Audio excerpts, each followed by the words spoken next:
సాయినాథ్ మహారాజ్ గారి పాదారవిందాలకు శిరస్సు వంచి నమస్కరించుకుంటూ భగవంతుని ప్రతినిధుల గురించి మనం తెలుసుకునేటువంటి ప్రయత్నం చేద్దాం.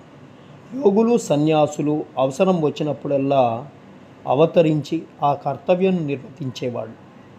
ద్విజులకు బ్రాహ్మణులు, క్షత్రియులు, వైశ్యజాతుల వారు తమ కర్మలను మానునప్పుడు, శూద్రులపై జాతుల వారు హక్కులను అపహరించినప్పుడు, మత గురువులను గౌరవించక అవమానించినప్పుడు, ఎవరు మతబోధనలు లెక్కపెట్టనప్పుడు, ప్రతి వారును గొప్ప పండితులనని అనుకున్నప్పుడు, జనులు నిషిద్ధాహారములు మద్యపానములకు అలవాటు పడినప్పుడు, మతం పేరుతో కాని పనులు చేయనప్పుడు, వేరు మతముల వారు తమలో తాము కలహించుకున్నప్పుడు, బ్రాహ్మణులు సంధ్యావందనం మానినప్పుడు, సనాతనులు తమ మతాచారాలను పాటించినప్పుడు, ప్రజలు ధనమే పరమావధిగా భావించినప్పుడు, మోక్షాన్ని మరచినప్పుడు, యోగీశ్వరులు ఉద్భవించి వారి వాక్కాయ కర్మలచే ప్రజల్ని సవ్య మార్గమున పెట్టి సవ్య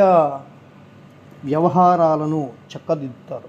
ఉదాహరణకి నివృత్తి, జ్ఞానదేవు, ముక్తాబాయి, నామదేవు, జానాబాయి, గోరా, గోణాయి, ఏకనాథుడు, తుకారాం, నరహరి, నర్సీబాయి, సజన్ కసాయి, సాంవత్తమాలి, రామదాసు వేరువేరు సమయాలలో ఉద్భవించి ప్రజలను సవ్యమైనటువంటి మార్గాన్ని చూపారు. 19వ శతాబ్దానికి మనము షిరిడీ సాయినాథుడు అలానే ఉద్భవించారని చెప్పి చెప్పుకోవచ్చు.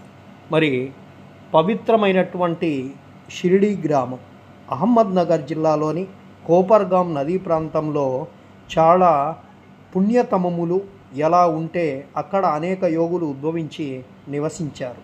అట్టి వారిలో ముఖ్యులు శ్రీ జ్ఞానేశ్వర మహారాజ్. షిర్డీ గ్రామం అహ్మద్ నగర్ జిల్లాలోని కోపర్గాం తాలూకాకు చెందినది. కోపర్గాం వద్ద గోదావరి దాటి షిరిడీ పోవాలి. ఎప్పుడైనా క్షేత్రాలు నదీల పక్కన ఏర్పడడం అనేది ఆనవాయితీగా మనం